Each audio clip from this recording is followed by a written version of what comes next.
the very first EV I ever borrowed here in the Philippines for a test drive was actually from BYD. It was the E6, and that was back in 2014. Well, now we have the new generation model, the one that succeeded it. Is it better in all respects? Well, I'll try to jog my memory to find out.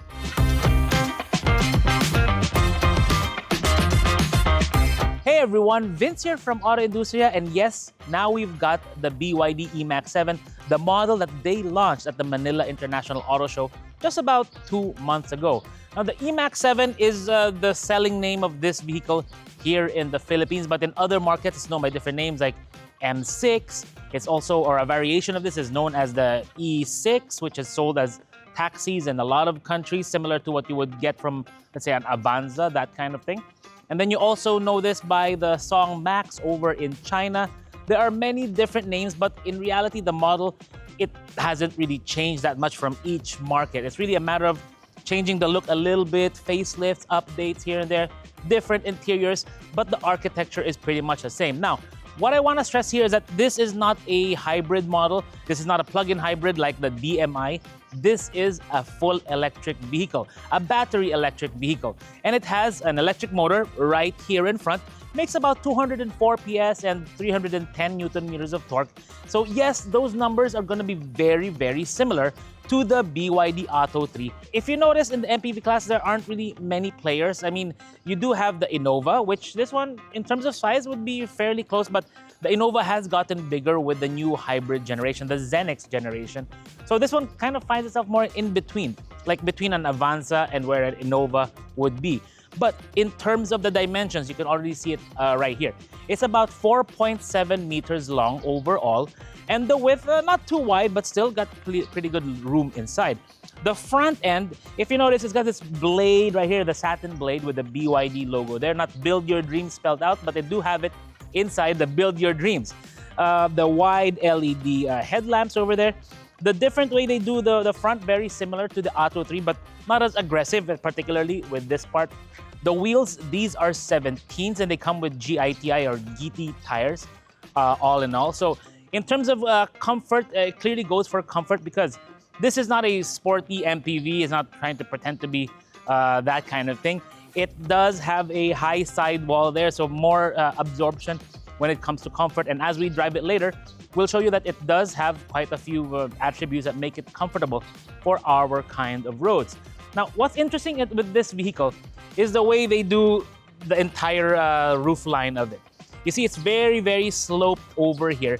It even has these portholes, windows here on the A-pillar to allow for visibility. And if visibility is something really good with this vehicle, with the windshield, with here, one thing I did want to note here is that when I was driving it earlier, doing around 80, I can already hear some wind noise from here. So keep that in mind. Same with road noise with these tires. That's just the way it is with these vehicles at this price range. So yeah, from the side, it actually looks okay. But this is why I mentioned that it should have sliding doors, because these doors open quite wide. As typical Chinese cars, they like to have a really long rear door for getting in and out and give you more legroom inside. But because it's so long, if you're parked at a mall at a tight parking spot, that's going to be a little problematic if sliding doors just stays compact here. It does have space written there. I don't know why. I know it has 3 rows, but I don't get it. It does have roof rails up top and the panoramic glass roof, which is fixed. But here, this is the charging port. So this is a CCS2 charging port, and it allows for AC charging up to 7 kilowatts, which is a little on the slower side. Some of the newer ones are 11. But AC charging, when you open that up, if you open both of these, then you have it as CCS2 DC fast charging. From the literature, I think it says 30 minutes from 30 to 80%. And on an AC charge, you can do overnight, I think around 13 hours for a full charge. Now, the back end, you know what? This reminds me of like a smaller version of a Honda Odyssey, you know, the one we got here in the Philippines, not the American Honda Odyssey. In the way they do the lights, the rear, and the connected thing there with the chrome trim here. Anyways, you have a rear wiper here, spoiler up top. This does have a 360 camera, which is why you would find a camera somewhere there. There's a camera over there. Now, no tailpipe because this is not a hybrid. This is a full EV. And when we pop open the rear, what we will find is, well, for one, you'll find the AC portable charger here. It's a slow charger, but what you'll find there is a space that measures about 13.5 inches and then 30.5 high, about 40.5 inches wide. Now, there is a compartment underneath, so let's get this out of the way. There is a compartment here with your inflator, high visibility vest, tire sealant if you have to use it. There's no spare tire here because being an EV and the 3-row, there's no space for a spare tire in the vehicle. You have here the V2L if you want to go camping. That's going to come in handy. But the great part here is that this can fold down to expand your space. And when you do that and move the charger out the way, which is, by the way, one of the things I found odd about this vehicle, there's no place to store this. It just sits like right there because they didn't try to generate more space, a little compartment on the front because, well, I don't know. They don't try to do frunks in this vehicle. But the space expands to about 43, so it's not that much. And the reason is, in the middle, we do have captain seats. So it doesn't fold down all the way like the 7-seat version of this, which gives you a nice fold flat floor all the way to just behind the front row. Anyways, enough of that. Let's go check out what's inside this vehicle.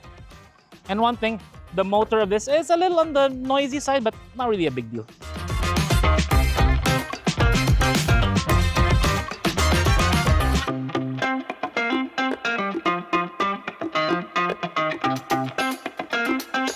If you step into the eMax 7 thinking it's gonna look and feel like the Atto 3, then it's gonna be very different because they were clearly more conservative with the vehicle. And also when it comes to the premium features, they're not really going for that yet, or at least in terms of the feel, but more on that in a bit. So let's go over the typical BYD hallmarks. Like, for example, this steering wheel, we've seen this in other BYD models before, like the Seal 5, the Sea Lion 6, and even I think the Atto 3, the Atto 3 is a bit different compared to this one.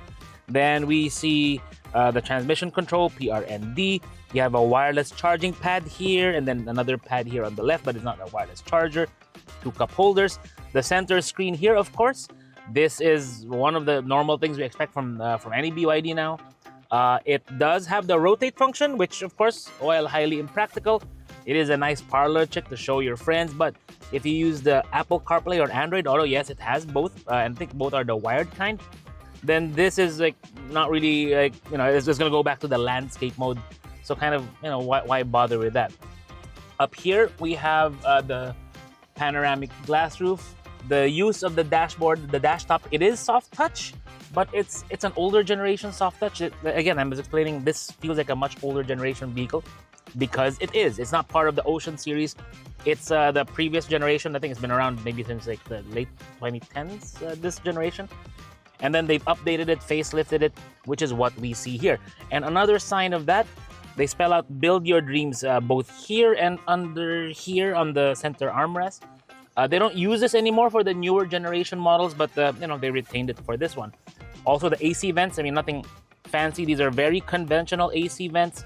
The trim here, it is quite nice. Hard plastic here, but it's kind of normal. But also the biggest telling sign is when you look at the driver cluster, the instrument cluster. It's still an analog gauge, or at least it has 2 analog gauges. Your D-Pilot system in the ADAS, it's all there. It displays which mode it is. And you can access a lot of these ADAS features over here. Let's see, let's go there, not driving control, ADAS, there you go. So the intelligent cruise control, and then you have your AEB, you have your lane keep assist, door open warning, blind spot detection. All that stuff you want to access, it's all here, and the parking assistant if you so choose. But just it makes it easier when you're maneuvering this vehicle because while it is not so big, it is still fairly long. So you have to, especially for newer drivers, it's something that's really going to come in handy. And given that it does have the 360 camera, let's put it on now. We'll see there, of course, again, the door is open, but you can see the display there. On the left, it'll show you there so you don't, scuff up your rims. That's going to come in handy. The front view, the rear view, and both sides. Again, the door is open, so it's not going to show up right.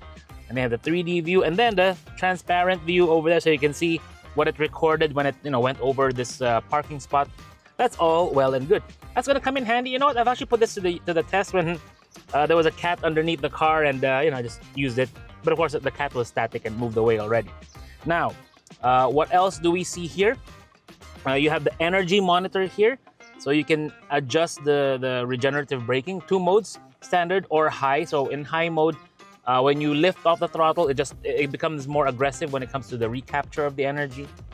Charge, discharge, when you use the V2L function of this. If you're out, let's say, if you want to use this as a power bank, like a big power bank for appliances or for other devices, or for when you're camping, gonna come in handy there. The seat ergonomics, while the cushioning is there, I think the angle of the seat, I mean, you can see here, the angle of the seat is a bit flat. So it's not really, you're not really settled into it, like as opposed to if it was like angled up a little bit more like that. So when I'm seated here, yeah, it's not great for a long drive. Also, the thigh support, not much. I mean, even me, I'm not a tall guy. So my knees extend out quite a bit more than the thigh support. And the fact that the angle is a bit, flat, not really great for me. But now let's check out what's in the middle row and the third row. Now, this example of the eMax 7 is actually a 6-seater. So it's 2, 2, and then 2 here in the back. And you know what? In terms of space, it's actually quite okay. I have this middle seat pushed back all the way, so it's giving the person there in the middle the maximum legroom. But for me, it's actually all right.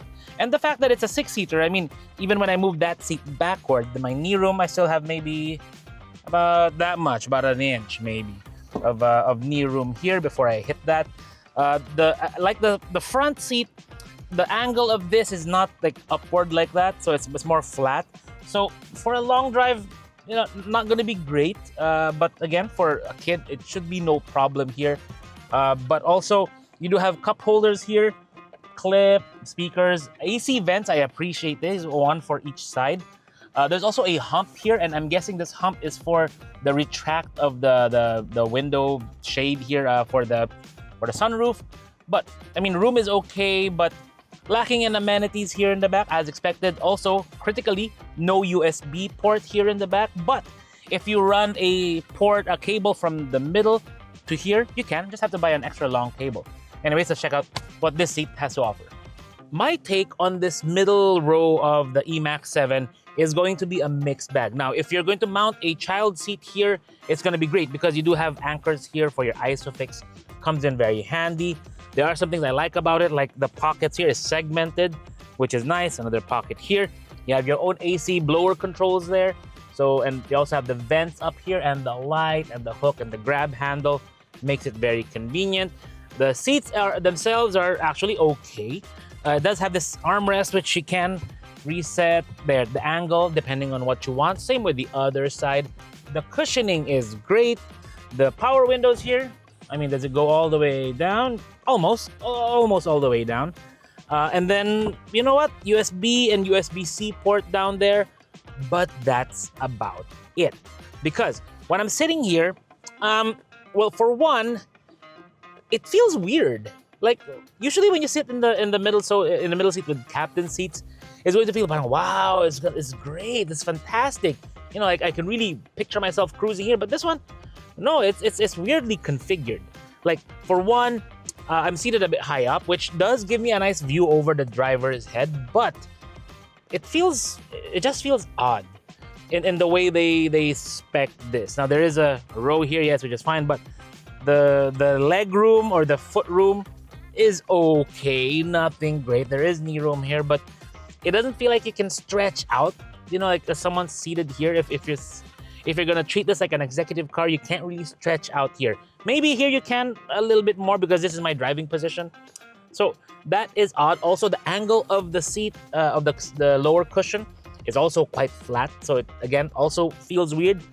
But critically, there are no cup holders here. Like none on the doors, none here. I mean, nope, nothing that pops out from there. So if you're here having a drink, or if you have kids here having their, I don't know, there's juice or something like that, it's not really gonna work out well because there's nowhere to put it unless you accessorize it with some kind of table here in the middle, which kind of defeats the point of a multi-purpose vehicle if it's really just a shuttle kind of thing. Anyways, enough about that. Let's go drive it and see how it feels on the road, particularly EDSA.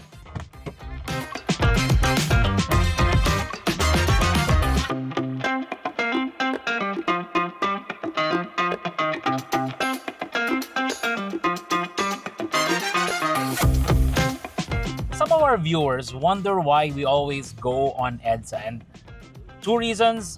One is that it's near our shoot location and near our office. The other reason is that I think it pretty much successfully simulates all kinds of road conditions you may encounter in the Philippines. So you think rough concrete roads, manholes, patch jobs on some of the cracks, these cat's eyes, the tar, the traffic, even steel plates. You can see it here, some smooth parts, but some smooth parts, not a lot. So all of the imperfections, you feel it here. Now, the great part about that is that personally, when I drive cars, I don't like taking it on the smoothest road because it will mask, I guess, flaws. Flaws in the car, certain decisions they made with the platform and the suspension. So it really shows. And in the case of the EMAC 7, it really does. Now, granted, the powertrain, as expected of electric, really is smooth. Like, you can just gradually feed and throttle and it will accelerate nice and seamlessly. There's no turbo lag or anything of the sort. It's very linear and the torque is very high. Like one quick prod of the throttle and you're already there, no problem. That's what this kind of vehicle offers you, and it's also offered in when you drive hybrids. When you have it in EV mode, it has the same sensation, but here, of course, more torque all throughout, which is good for a vehicle that has 3 rows. But the problem though is that when you have a smooth powertrain like an electric powertrain, it does bring to light all the other things about the vehicle. So for example, because it's quieter, it's electric, you hear more of whatever else there is. So how the suspension and the tires ride over the bumpy stuff, you hear it, you also feel it. Because there's no vibration from an electric motor, you also feel more. So basically, it's more of a, it kind of isolates it. It kind of isolates the powertrain out of the whole equation. Because let's say a gasoline engine or a diesel engine will have vibrations no matter what. So here, it's more of really the suspension in the car, and it does come through. What I did notice here is that the suspension, while it's okay, it's comfortable, it does a good job of trying to, I guess, soften everything up. It's really the noise. So for example, when I open this glass, also you notice how it comes down. It's very abrupt, like that. It's not a smooth descent. And that's part of the fact that this is more of an entry-level type of vehicle, or at least based on an entry-level type of platform, which is the E6. But the glass here, it's not very thick and it's single panel, not the acoustic glass you would see in some of the other BYD models. Like I think on the Atto 3 it has a double wall. I have to double check that, but I think it does have a double panel side window acoustic glass. Same with the front. I mean, you do hear a bit more of everything, but what I do like here is that visibility is great. Like looking around, like from where I'm sitting, the A-pillars does not obstruct my view at all. Like I can see what's there. If there's somebody or something there, no problem. Same with the other side. Some of the other things we notice with Chinese cars is that the B-pillar tends to be moved a bit forward. So here it's not a problem, but when you look to the right, if you have to make a lane change, that's when the blind spot warning does come in handy, because the B-pillar, and with somebody seated on the passenger seat, it kind of blocks your view. So here, yeah, there's a little bit of that, but not too much because the rear window is kind of, big. Also, when it comes to really the fun driving part, the spirited driving, I can't really recommend this. I mean, yes, it'll manage easily, especially if you take it up to Baguio. You do have to calculate the range, but they can easily make it to Baguio. And once you do get there, there are a few charging stations, not a lot, a few, to be able to charge and then come back down. But it does have the torque to be enjoyable there. But the handling, the steering, it's not great, and the centering of the steering is also very strong, or at least firmer than I would like. So it just wants to go straight, which is fine if you're on the expressway. It's gonna come in handy, especially with all these DI pilot systems. It really does, come through. Now, when it comes to the range, like I mentioned earlier, I was driving it around the city at a very slow 17 average. Meaning average. There's some fast parts.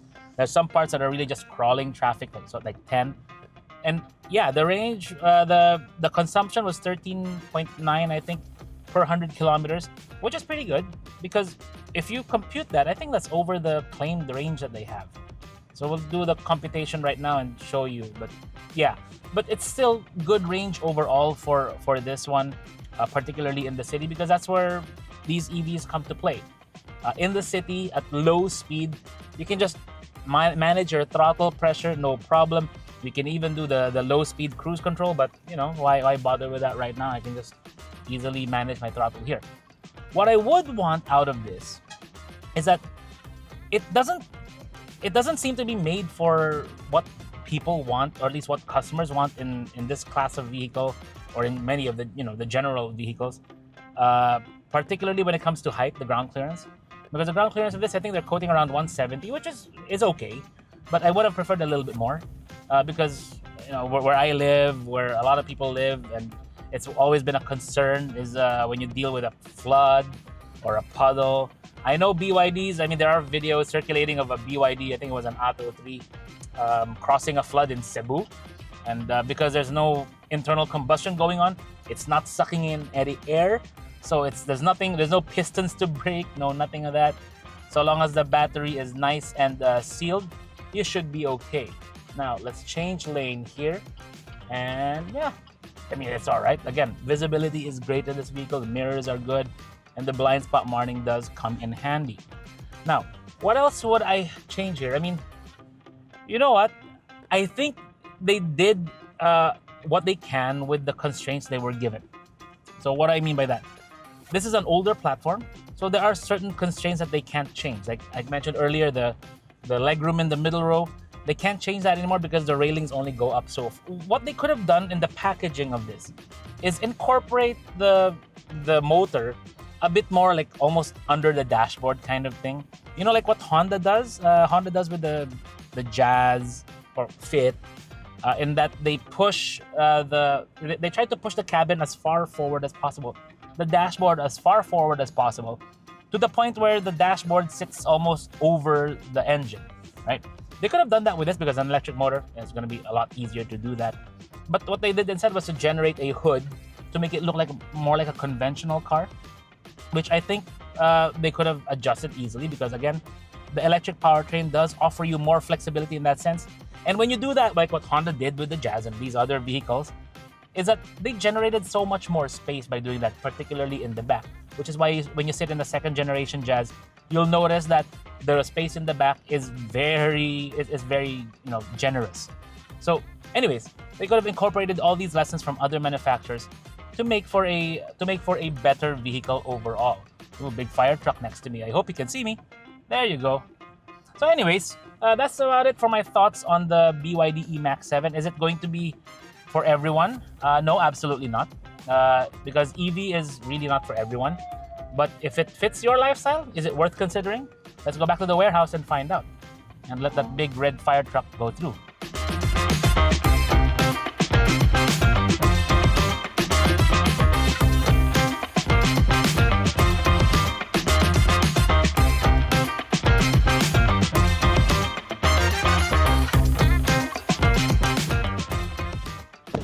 As an everyday shuttle, I do think the BYD EMAC 7 can work really well. The range is good. The ride, while not super refined, is fairly quiet. You've got good range out of this. You've got good consumption, the great torque, which is fun to play around with, and the handling dynamics, we're not really expecting that on this one. But still, the adaptive cruise control, the ADAS features all work well, as does the CarPlay, Android Auto, all that stuff. But there are a few things working against the EMAC 7, particularly in our market. The first one is that this is part of the older generation of BYD vehicles, and you really do feel it in terms of the configuration inside, the legroom, all that stuff, particularly the middle row legroom, and also in the way it feels. It just doesn't feel like the newer, sharper Ocean series of vehicles. The other thing is that this is more of an entry grade, platform overall. Because while they did spice it up, or they upscaled it up with a lot of the materials and the choice of appointments, it is still based on a more entry-level vehicle, and you also do feel that when you drive it around. But the third, and perhaps the most crucial factor working against this, is that it's an EV MPV. And in our market, there aren't any of those. And with good reason, because when it comes to MPV, you just don't want to think about charging. You just want to get up, go, fuel up. You don't want to think about charging, where to stop, where all that. You just want to get up and go and not bother with anything else because you're more focused on your family and the fun you're going to have on a long road trip. While 530 kilometers is good, it's still not enough, particularly when you have it fully laden and then you're in the middle of nowhere, all that kind of stuff. But EV really is about whether it fits your lifestyle, where you live, and your kind of daily drive. You really have to think about all of these things before you even consider these. I mean, if you can't charge a car in your condo, then you may not want to get one of these. It may be a hassle. But if that's something you want to live with, or if you have a house where you can easily do a 3-phase fast charger or even just an AC charger, then it's going to work well for you. Now it comes to the price, because this one retails for 1,748,000 pesos. Decently priced, but I do wish they fixed some of the issues that we spotted, like having no cup holders in the middle row, the legroom, all that stuff. I'm sure we'll see improvements in the next generation of this, whenever that may be. Anyways, guys, if you found this video useful, don't forget to like, to share it with your friends, and to subscribe to our channel. And let us know in the comments below what you think of the eMax 7. And it would be really neat to see what you think, especially if you've driven one of these at the dealer. This is Vince of AutoIndustriya. Thank you for watching. See you on the next one.